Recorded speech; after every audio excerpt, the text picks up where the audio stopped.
What's up, everybody, and welcome back to the show. As always, I'm the Grim Narrator, and this is Bedtime, a creepypasta that apparently has quite a bit of notoriety.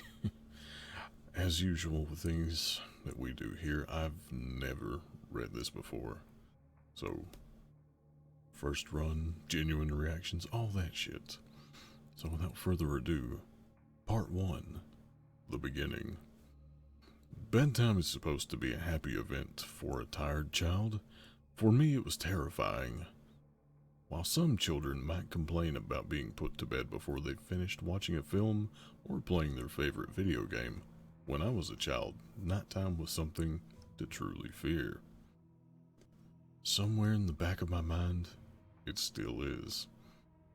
As someone who is trained in the sciences, I cannot prove that what happened to me was objectively real, but I can swear that what I experienced was genuine horror. A fear which in my life, I'm glad to say, has never been equaled. I will relate it to you all as best I can. Make of it what you will, but I'll be glad to just get it off of my chest. I can't remember exactly when it started, but my apprehension towards falling asleep seemed to correspond with my being moved into a room of my own. I was 8 years old at the time, and until then I had shared a room, quite happily, with my older brother. As is perfectly understandable for a boy 5 years my senior, my brother eventually wished for a room of his own, and as a result, I was given the room at the back of the house. It was a small, narrow, yet oddly elongated room, large enough for a bed and a couple of chests of drawers, but not much else. I couldn't really complain because, even at that age, I understood that we did not have a large house, and I had no real cause to be disappointed, as my family was both loving and caring. It was a happy childhood during the day. A solitary window looked out into our back garden. Nothing out of the ordinary, but even during the day, the light which crept into that room seemed almost hesitant. As my brother was given a new bed, I was given the bunk air beds which we used to share. While I was upset about sleeping on my own, I was excited at the thought of being able to sleep in the top bunk, which seemed far more adventurous to me. From the very first night, I remember a strange feeling of unease creeping slowly from the back of my mind. I lay on the top bunk, staring down at my action figures and cars strewn across the green-blue carpet, as imaginary battles and adventures took place between the toys on the floor. I couldn't help but feel that my eyes were starting to be slowly drawn towards the bottom bunk, as if something was moving in the corner of my eye, something which did not wish to be seen. The bunk was empty, impeccably made, with a dark blue blanket tucked in neatly, partially covering two rather bland white pillows. I didn't think anything of it at the time. I was a child, and the noise slipping under my door from my parents' television bathed me in a warm sense of safety and well-being. I fell asleep. When you awaken from a deep sleep to something moving or stirring, it can take a few moments for you to truly understand what is happening. The fog of sleep hangs over your eyes and ears even when lucid. Something was moving. There was no doubt about that. At first, I wasn't sure what it was. Everything was dark, almost pitch black, but there was enough light creeping in from outside to outline that narrowly suffocating room. Two thoughts appeared in my mind almost simultaneously.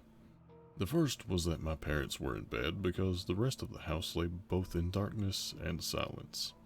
The second thought turned to the noise which had obviously woken me. As the last cobwebs of sleep withered from my mind, the noise took on a more familiar form. Sometimes the simplest of sounds can be the most unnerving.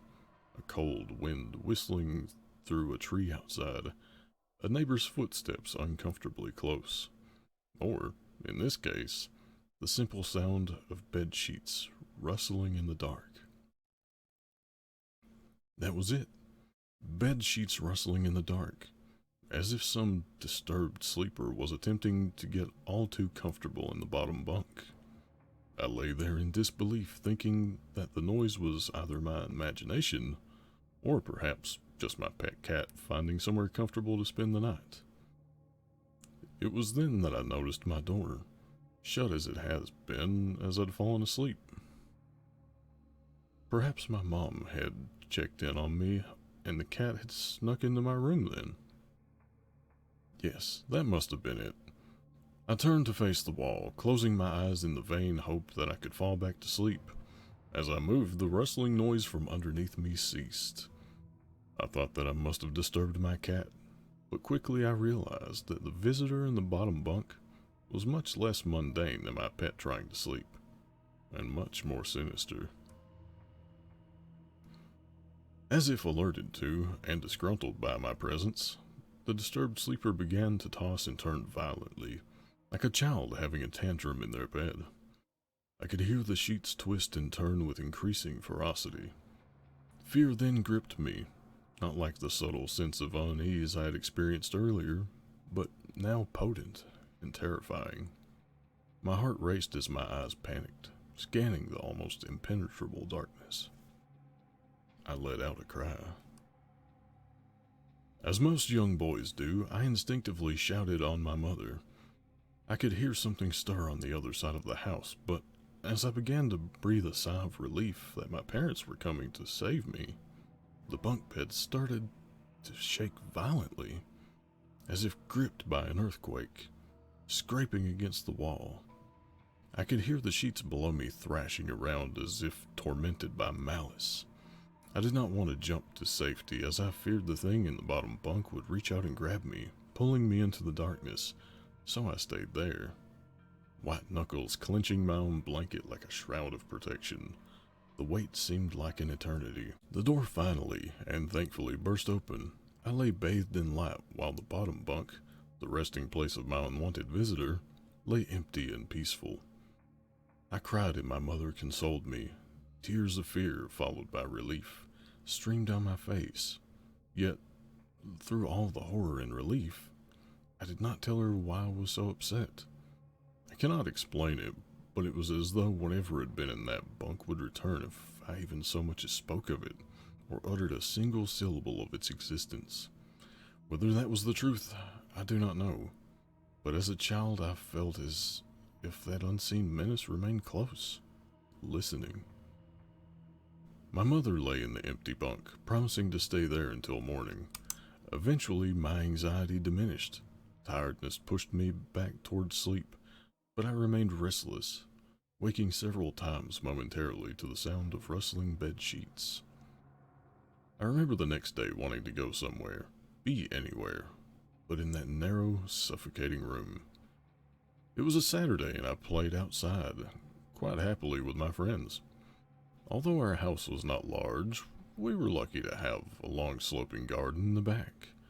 We played there often, as much of it was overgrown and we could hide in the bushes, climbing the huge sycamore tree which towered above all else, and easily imagine ourselves in the thrones of a grand adventure in some untamed exotic land. As fun as it all was, occasionally my eye would turn to that small window, ordinary, slight, innocuous, but for me the thin boundary was a looking glass into a strange, cold pocket of dread. Outside, the lush green surroundings of our garden filled with the smiling faces of my friends could not extinguish the creeping feeling clawing its way up my spine, each hair standing on end. The feeling of something in that room, watching me play, waiting for the night when I would be alone, eagerly filled with hate. It may sound strange to you, but by the time my parents ushered me back into that room for the night, I said nothing. I didn't protest. I didn't even make an excuse as to why I couldn't sleep there. I simply and sullenly walked into that room, climbed the few steps into the top bunk, and then waited. As an adult, I would be telling everyone about my experience, but even at that age, it felt almost silly to be talking about something which I really had no evidence for. I would be lying. However, if I said this was my primary reason, I still felt that this thing would be enraged if I so much as spoke of it. It's funny how certain words can remain hidden from your mind no matter how blatant or obvious they are. One word came to me that second night, lying there in the darkness alone, frightened, aware of a rotting change in the atmosphere. A thickening of the air as if something had displaced it. As I heard the first casual twists of the bed sheets below, the first anxious increase of my heartbeat at the realization that something was once again in the bottom bunk. That word, a word of which had been sent into exile, filtered up through my consciousness, breaking free of all repression, gasping for air, screaming, etching, and carving itself into my mind. Ghost. As this thought came to me, I noticed that my unwelcome visitor had ceased moving. The bed sheets lay calm and dormant, but they had been replaced by something far more hideous. A slow, rhythmic, rasping breath heaved and escaped from the thing below. I could imagine its chest rising and falling with each sordid, wheezing, and garbled breath. I shuddered and hoped beyond all hope that it would leave without occurrence. The house lay, as it had the previous night, in a thick blanket of darkness. Silence prevailed, but for the perverted breath of my as yet unseen bunkmate. I lay there terrified. I just wanted this thing to go, to leave me alone. What did it want? Then something unmistakably chilling transpired. It moved. It moved in a way different from before. When it threw itself around in the bottom bunk, it seemed unrestrained, without purpose, almost animalistic. This movement, however, was driven by awareness, with purpose, with a goal in mind. For that thing lying there in the darkness, that thing which seemed intent on terrorizing a young boy, calmly and nonchalantly sat up. Its labored breath had become louder, as now only a mattress and a few flimsy wooden slats separated my body from the unearthly breath below. I lay there, my eyes filled with tears, a fear which mere words cannot relate to you or anyone else coursed through my veins. I would not have believed that this fear could have been heightened, but I was so wrong. I imagined what this thing would look like, sitting there listening from below my mattress, hoping to catch the slightest hint that I was awake. Imagination then turned to an unnerving reality. They began to touch the wooden slats which my mattress sat on. It seemed to caress them carefully, running what I imagined to be fingers and hands across the surface of the wood. Then, with great force, it prodded angrily between two slats into the mattress.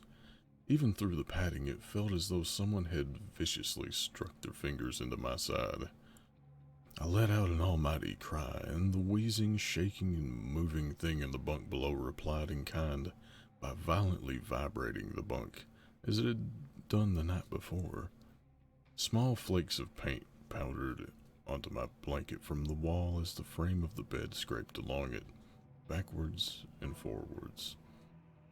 Once again I was bathed in light, and there stood my mother, loving, caring as she always was, with a comforting hug and calming words which eventually subdued my hysteria. Of course she asked me what was wrong, but I could not say. I dared not say. I simply said one word over and over again. Nightmare. This pattern of events continued for weeks, if not months. Night after night I would awaken to the sound of rustling sheets. Each time I would scream so as to not provide this abomination with the time to prod and feel for me. With each cry the bed would shake violently, stopping with the arrival of my mother, who would spend the rest of the night in the bottom bunk, seemingly unaware of the sinister force torturing her son nightly. Along the way, I managed to feign illness a few times and come up with other less than truthful reasons for sleeping in my parents' bed. But more often than not, I would be alone for the first few hours of each night in that place. The room where the light from the outside did not sit right. Alone with that thing. With time, you can become desensitized to almost anything, no matter how horrific. I had come to realize that for whatever reason, this thing could not harm me when my mother was present. I am sure the same would have been said for my father, but as loving as he was, waking him up from sleep was almost impossible. After a few months, I had grown accustomed to my nightly visitor. Do not mistake this for some unearthly friendship. I detested the thing. I still feared it greatly, as I could almost sense its desires and its personality, if you could call it that. One filled with a perverted and twisted hatred, yet longing for me, of perhaps all things. My greatest fears were realized in the winter. The days grew short, and the longer nights merely provided this wretch with more opportunities. It was a difficult time for my family. My grandmother, a wonderfully kind and gentle woman, had deteriorated greatly since the death of my grandfather. My mother was trying her best to keep her in the community as long as possible. However, dementia is a cruel and degenerative illness, robbing a person of their memories one day at a time. Soon, she recognized none of us, and it became clear that she would need to be moved from her house into a nursing home. Before she could be moved, my grandmother had a particularly difficult few nights, and my mother decided that she would stay with her. As much as I loved my grandmother and felt nothing but anguish at her illness, to this day I feel guilty that my first thoughts were not of her, but of what my nightly visitor might do should it become aware of my mother's absence. Her presence being the one thing which I was sure was protecting me from the horror of this thing's reach. I rushed home from school that day and immediately wrenched the bed sheets and mattress from the lower bunk, removing all of the slats and placing an old desk, a chest of drawers, and some chairs which we kept in a cupboard where the bottom bunk used to be. I told my father I was making an office, which he found adorable, but I would be damned if I would give that thing a place to sleep for one more night. As darkness approached, I lay there knowing my mother was not in the house. I did not know what to do. My only impulse was to sneak into her jewelry box and take a small family crucifix which I had seen there before. While my family was not very religious, and at that age I still believed in God and hoped that somehow this would protect me. Although fearful and anxious, while gripping the crucifix under my pillow tightly in one hand, sleep eventually came as I drifted off to dream. I hoped that I would awaken in the morning without incident. Unfortunately, that night was the most terrifying of all. I woke gradually. The room was once again dark.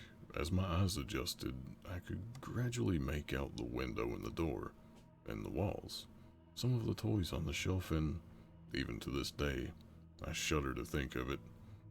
For there was no noise, the rustling sheets, no movement at all. The room felt lifeless, yet not empty. The nightly visitor, that unwelcome, wheezing, hate-filled thing which had terrorized me night after night, was not in the bottom bunk. It was in my bed. I opened my mouth to scream, but nothing came out. Utter terror had shaken the very sound from my voice. I lay motionless. If I could not scream, I did not want to let it know I was awake. I had not yet seen it. I could only feel it. It was obscured under my blanket. I could see its outline, and I could feel its presence, but I dared not look. The weight of it pressed down on top of me, a sensation I will never forget. When I say that hours passed, I do not exaggerate. Laying there motionless, in the darkness, I was every bit a scared and frightened young boy. If it had been during the summer months, it would have been light by then, but the grasp of winter is long and unrelenting, and I knew it would be hours before sunrise, a sunrise which I yearned for. I was a timid child by nature, but I reached a breaking point, a moment where I could wait no more, where I could survive under this intimately deviant abomination no longer.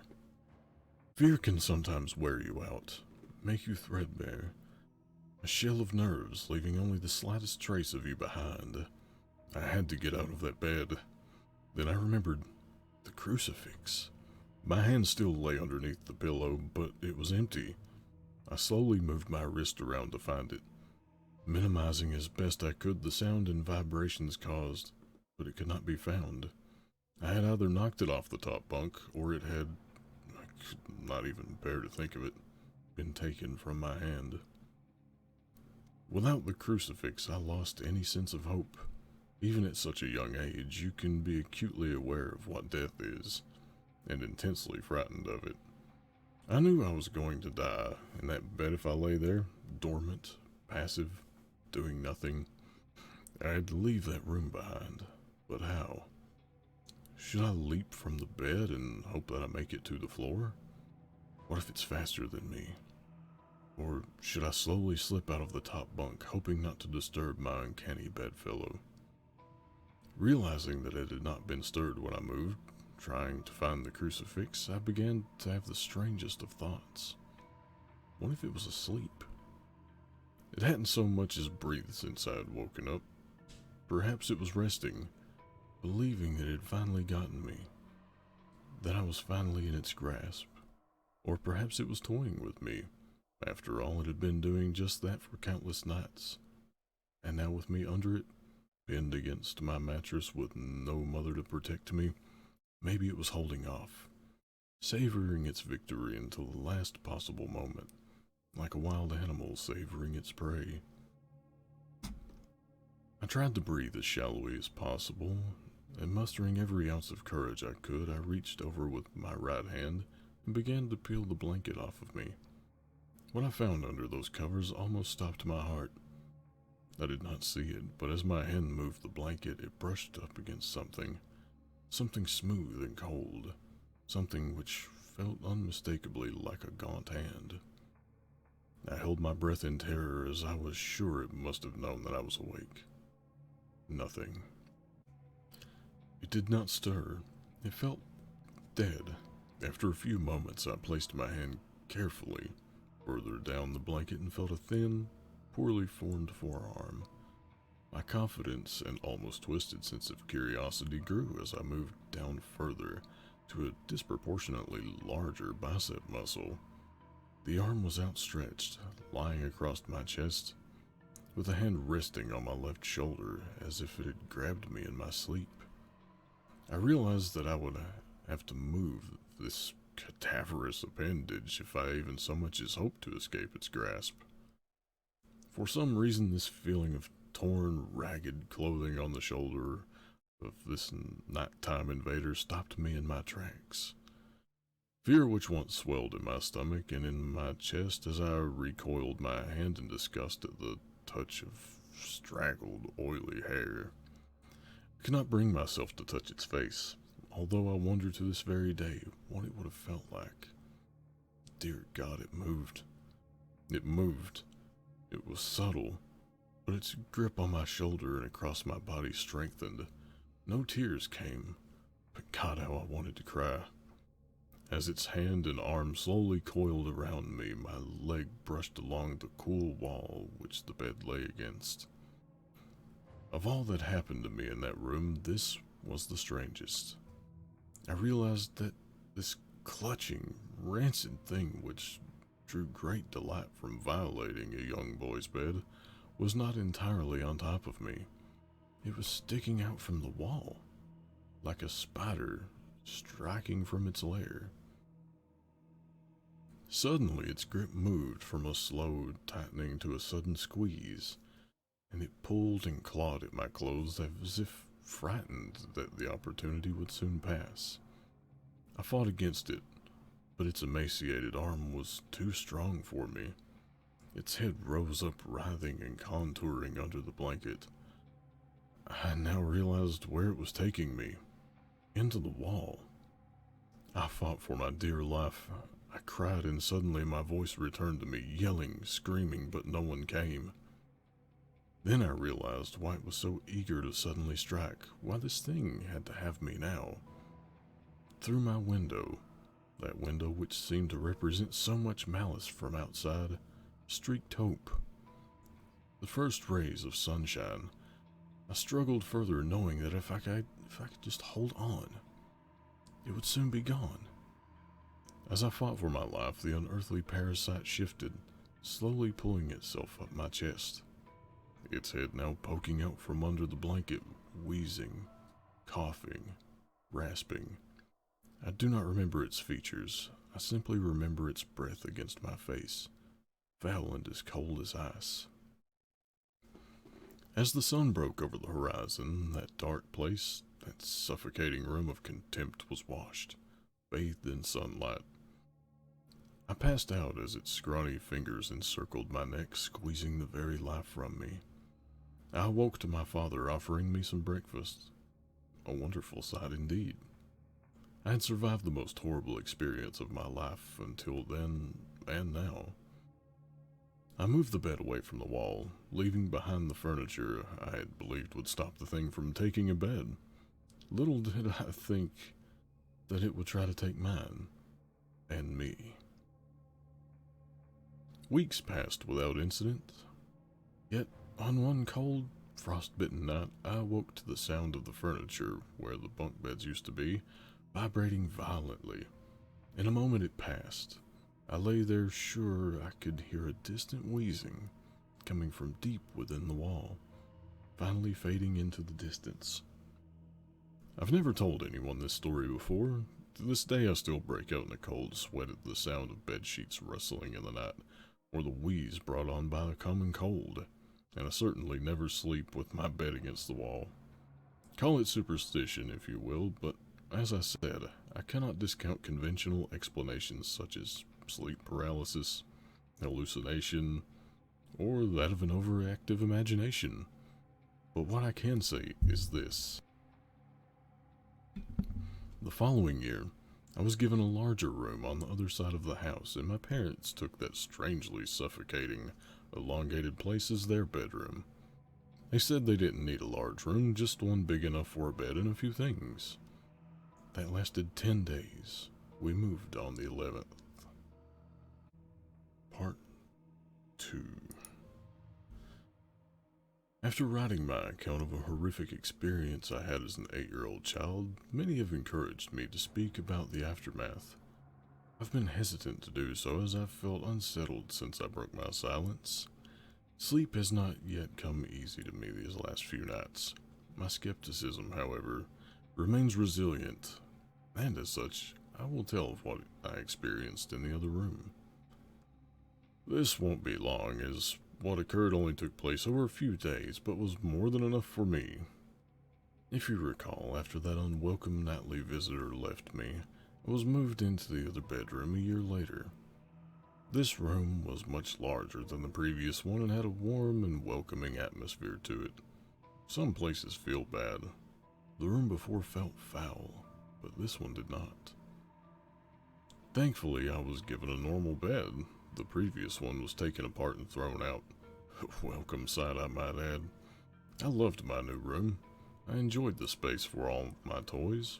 I was happy that the place was large enough to have my friends drop by, but most of all, I was relieved to just be out of that uneasy, foreboding part of the house.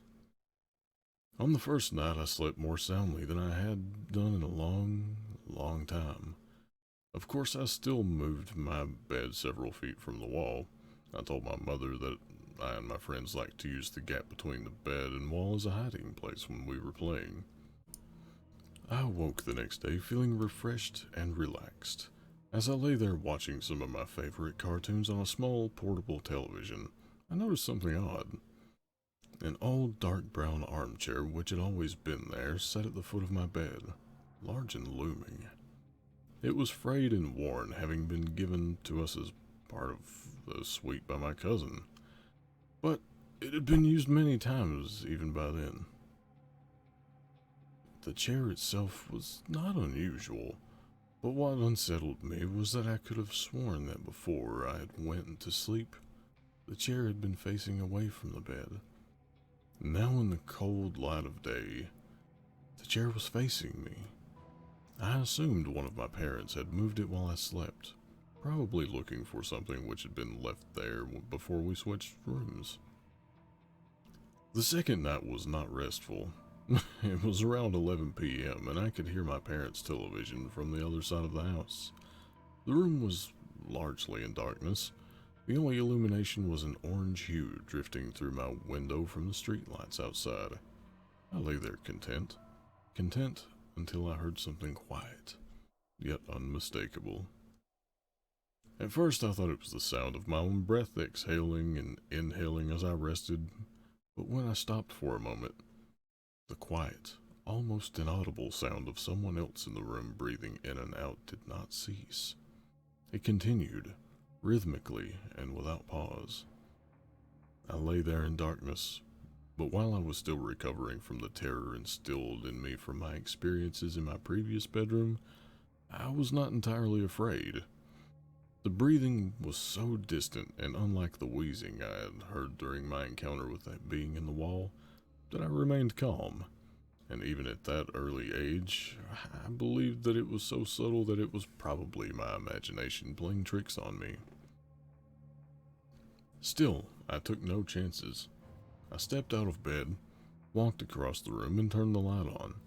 The sound had gone. I stared at that old, worn armchair facing the foot of my bed, which was within reaching distance of where I slept. I turned it around to face the other way. I had no real reason to do so, but something about it sitting there filled me with dread. The third night, I was not so fearless. Again, I woke in darkness. Lying on my back, I stared up at the ceiling, which seemed to happily absorb the dim orange light from the street. The tree outside my window swayed in a calm breeze, casting a strange collection of improbable moving shadows across the room.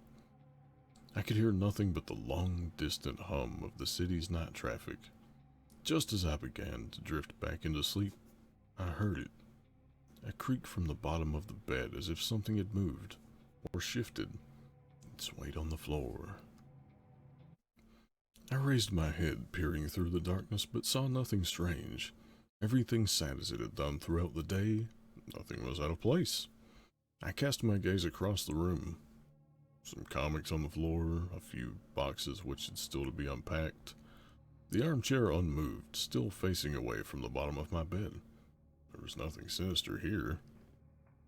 I was now fully awake, glancing over at my television, considering whether or not to enjoy some late-night TV. I'd have to keep the volume low, of course, as my older brother would hear it in the next room and no doubt tell me to switch it off. Just as I sat up fully in bed, I heard it again, a low creak accompanied by a sound.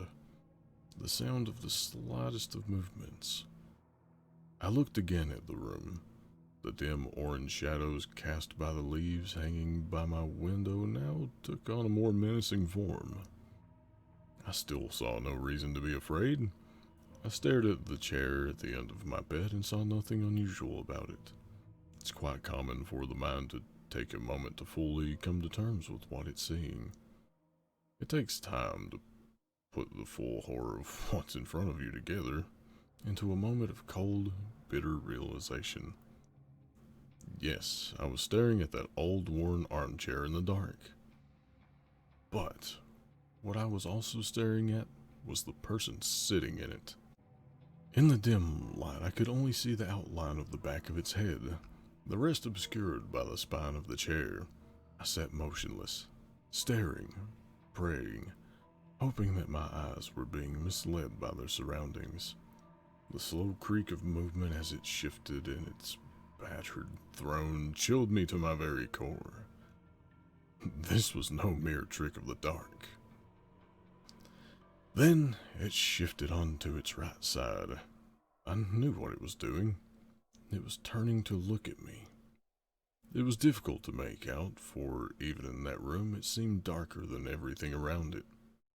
I saw what looked like a collection of long fingers slip over the crest of the chair, and then another.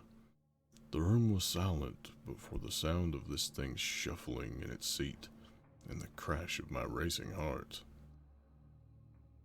At first I could only make out the outline of its forehead, but then it began to rise up, revealing 2 pinpoints of light in the darkness of its deeply set eyes. It was staring at me. I screamed, and within a moment my brother and mother came into the room, switching the light on, asking if I'd had another bad dream. I sat speechless, barely acknowledging them, staring intently at the now empty armchair. I was only in that room for another few days before we suddenly moved. I saw nothing for the remaining nights except for my last sleep in that room, where I awoke to the warm air of something breathing into my ear. I jumped out of bed, turning on the light. The slow, rhythmic breath of something unseen remained, louder than before. I spent the rest of that night on the couch in the living room. 2 years later, I slept soundly in my bed in our new house. There had been no other occurrences, and I was sure I had left behind whatever strangeness had plagued me in that little, average suburban home. I was, however, left with a parting gift. My tormentors, and in my opinion, the watcher in that armchair was a different entity to the thing in the elongated room. Had one last surprise in store for me. Like an animal claiming its territory, I was not entirely out with their grasp. For one last terrifying moment, I felt the presence of those things. I lay there sound asleep, 2 years since those horrifying experiences. I was in the throes of a nightmare and suddenly, happily found myself awake, safe and sound in my bed. The room was darker than usual. I breathed a sigh of relief as one does when waking from a nightmare. But the room was so dark. I could see nothing at all, as if something had snuffed out the light. I chuckled to myself, realizing that I must have pulled my blanket up and over my face while sleeping. The cotton blanket felt cool against me, but the air was a little too warm, almost stifling. Just as I was about to remove the blanket for some air, I heard it. For the last time, I heard it. The rhythmic breathing of the watcher at the end of my bed. Fear gripped me, followed by anger and despair. Why could I not be left alone? I then did something most peculiar. I decided to speak to it. Perhaps this thing did not mean to harm me. Perhaps it was unaware of the terror it had caused. Surely a young boy deserved some mercy. As the breathing grew louder and closer, I began to cry. I could feel its presence on the other side of the blanket, its breath hanging over me like a stagnant wind. Through the tears, I uttered 2 words which surely would put an end to all of this. Please stop. The breathing began to change. It became more animated, quicker somehow. I could hear something shuffling next to me, standing close by. The breathing then moved, first back to the foot of my bed, and then slowly across the room, through the door into the hallway, and then gone. Half crying, half elated, I lay in the still darkness, my face still covered by the blanket. You may consider this a victory of some sort, but I do not. If those things were real, I know now beyond a shadow of a doubt that their intentions were not misconstrued. They were twisted, filled with malice. I would normally never use such a word to describe anything, but it's as close to evil as I hope to ever come. How do I know that? I'll tell you how. Moments after that thing seemed to have left the house, something pressed forcefully down on top of me, pushing the blanket with great strength against my face. I could feel a large hand with long, thin fingers wrapping the covers around my skull, its nails imprinted upon me like razor-sharp ridges. I managed to slide down into the gap between the bed and the wall, quickly making my escape. clamoring and screaming out of my room, waking my family. Make no mistake, that thing in the darkness tried to smother me to death. Part 3. My fears realized. Coming in part 2 of the video, which you'll just have to go see, and I will link it right over here, whichever direction I'm pointing, and you'll be able to get to it quickly. Because this is quite lengthy, as I said in the beginning. So, click that button and watch the next part, and I'll see you next time. Bye-bye.